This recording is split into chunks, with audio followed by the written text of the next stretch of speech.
Once a cheater, always a cheater. Now, it doesn't help that the Pokemon Company is corrupt and the tournament organizers play favorites by allowing Wolfe Glick to cheat, but it does help that they post his team from the Pokemon Players Cup, and god damn is it fishy, so we're going to be breaking that one down. Also, I've got the receipts. Go and check the description down below if you haven't seen it before. Wolfe Glick, he cheated before Worlds 2016. He cheated during Worlds 2016. There's a lot of suspicious stuff after Worlds 2016. And tournament organizers are covering up for players that admit to hacking. But at least in this modern era, it's gotten a lot easier. All we have to do is just look at the team and go, wow, a lot of things are very sus. So, for starters, this is Wolfe Glick's team. I got the code. This is Play Pokemon. This is his name and all that fun stuff. But look at this. We got different trainer names on all of the Pokemon.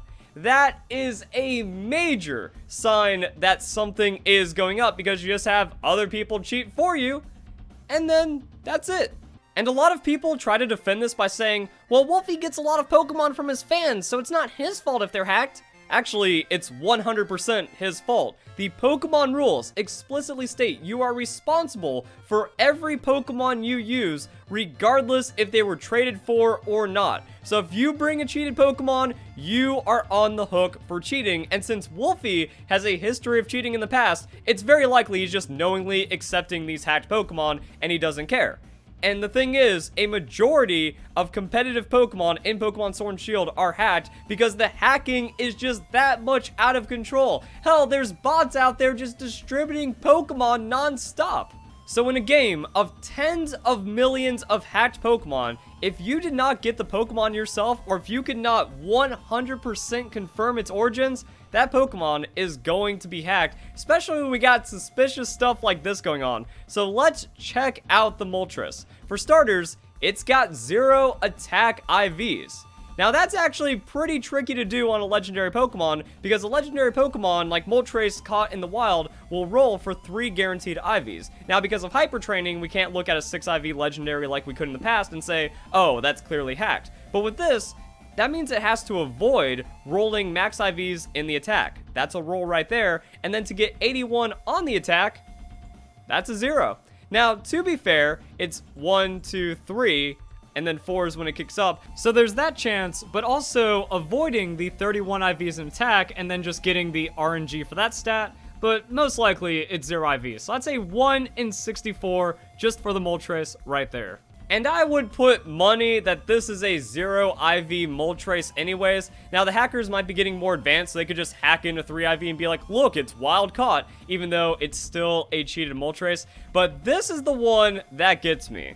Now, a lot of people probably don't notice marks or don't even know how marks work. I've seen a lot of people saying, what's that icon right there? Well, that's a mark. That's like one of those tags that when a Pokemon enters the battlefield, it says something extra. And we can go over to Bulbapedia and see what is going on with this mark. When a Pokemon is encountered in the wild, the game checks whether to apply a mark to it, using the following rates in the following order. And what we're looking at here is the Rowdy mark through Slump mark group. Now, there's a 1% chance for the Pokemon to spawn, or almost 3% chance with the Mark Charm, but then it rolls for a 1 in 28 of a specific mark. Now, marks are kind of crazy. As you can see, they're pretty rare. You probably have a couple Pokemon with them. If you catch a Pokemon in the wild area, it might have a mark under certain conditions. But when we get into the Rowdy mark group, you've probably never seen half of these because it's a 1 in 2,800 chance to get any specific mark. Now let's go and look at Moltreses. We have the Angry mark, and it's called the Furious. So we have Galarian Moltres, the Furious.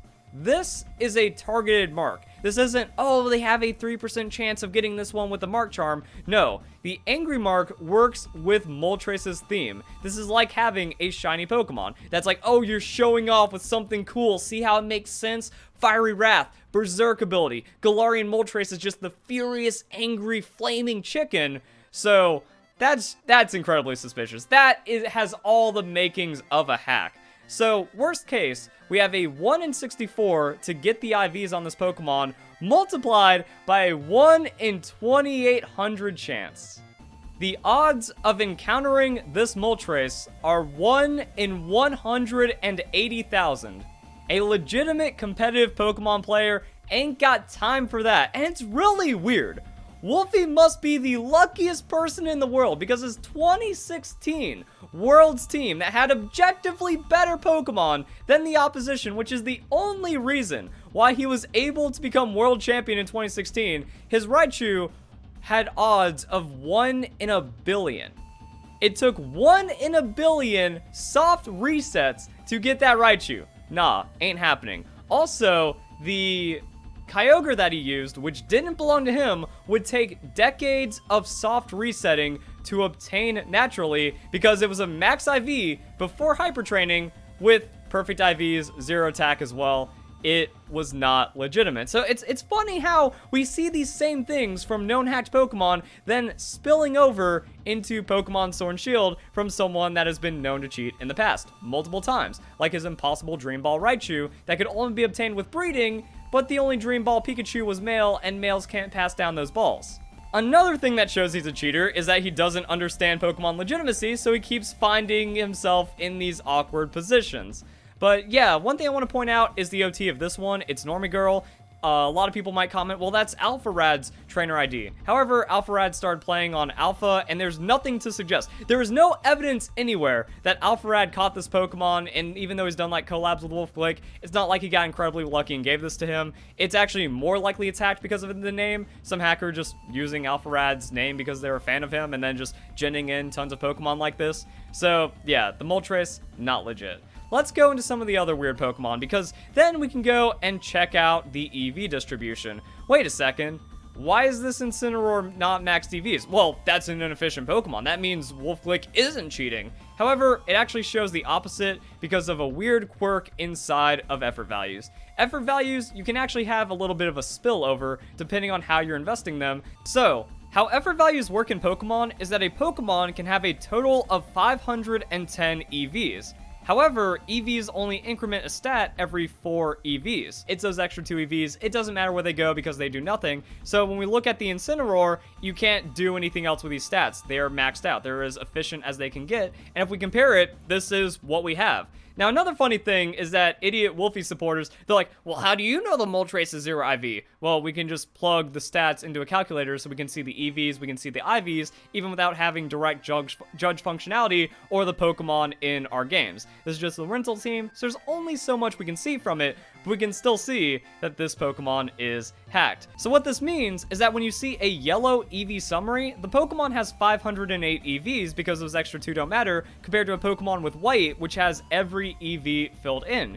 So if we hop back over here, it also shows a bigger reason why this Incineroar is hacked, because this would be one of the easiest Pokemon to make. That all you have to do is use 26 HP up here, 14 zinc here, and then you pour the rest into defense. So it actually would be 252, 140, 116, but then you're still getting your 510, and a legitimate player would be able to EV train the Pokemon pretty quickly that way. But we don't have that because this Incineroar is clearly hacked. The person just injected in only the necessary EVs when ginning this Pokemon, and then they handed it on over to Wolfe, which is also shown by the inconsistency. Other Pokemon that have the EV plus going on are maxed out. Now, does that mean some of these are legitimate? Who knows? Does that mean they were just ginned in with the 510 anyways because that's what happened? Probably. But this kind of shows that so far we have 2 very suspicious Pokemon not belonging to Wolfe that have all the clear signs of hacking, but then we still have some other fishy Pokemon as well. And that mostly has to do with the EVs and IVs of the remaining Pokemon. It's incredible how Wolfey's Pokemon are always perfect. I mean, look at these wacky EV spreads. Now, this just means that there was a lot of time put into making the most optimal, perfect EV trained Pokemon, so that way there's no wasted stats, there's a lot of like perfect matchup calculations and stuff like that, but still one of those things where you just kind of look at it and it's all over the board, and it's one of those things that like a person by themselves would not make these level of EV spreads consistently. Now, legitimate players might do a couple of EV spreads like this, but then it starts getting overwhelming, then it starts getting overburdening. After you've put in dozens of hours into making multiple competitive Pokemon and teams, hundreds of hours, thousands of hours over the last years of Pokemon, you ain't got time for that. This just starts getting too tedious. And maybe there's a few people that try to make every Pokemon they plan on using perfect like this, but once again, Wolfey has a history of cheating, he has a history of impossible Pokemon, he has a history of doing stuff like this, and with all the time he puts into practicing instead of training his Pokemon, his energy is put elsewhere instead of making sure these Pokemon are meticulously perfect. And then doing that over multiple teams and multiple Pokemon over multiple years and multiple tournaments and stuff like that, it's not something you're going to find from a legitimate player, and it just kind of compounds the advantages that cheating gives you in Pokemon. It gives you far more time to practice, which is going to give you an advantage over the opponent. As we've seen in Wolfe Glick's case in 2016, he had objectively better Pokemon than the competition could obtain legitimately, so that just gives a straight up advantage right there, but also energy.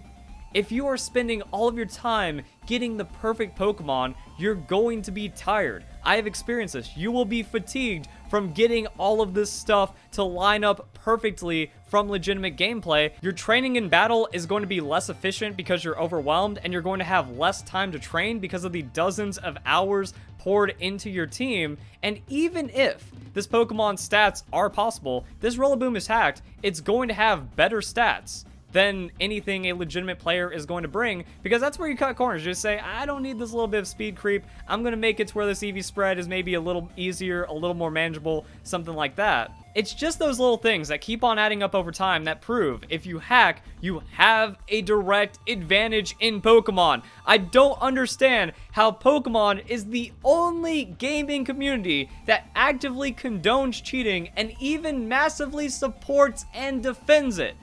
I don't, like, what's so hard? Cheating is bad. I say this, and then people get mad at me. I've seen so many stupid comments where, like, what's wrong with cheating?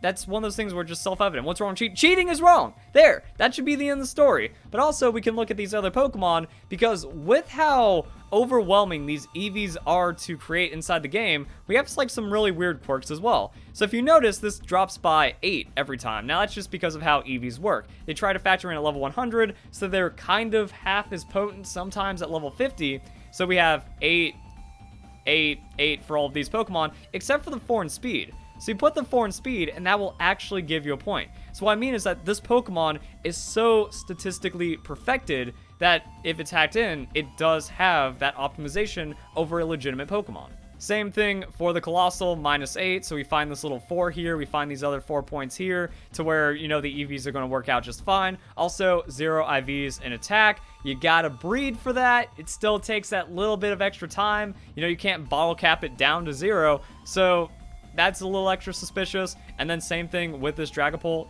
Minus special attack because it uses Surf to proc the Colossal on a hindering special attack nature, while also having a wacky EV spread in isolation or in limitation. You know, there's a chance that some of these Pokemon could be legit if those are the only Pokemon you go for. But if you're doing this for every single Pokemon, and there's also some other really strange oddities that are pretty much impossible, that's hacking. It's like, you know what?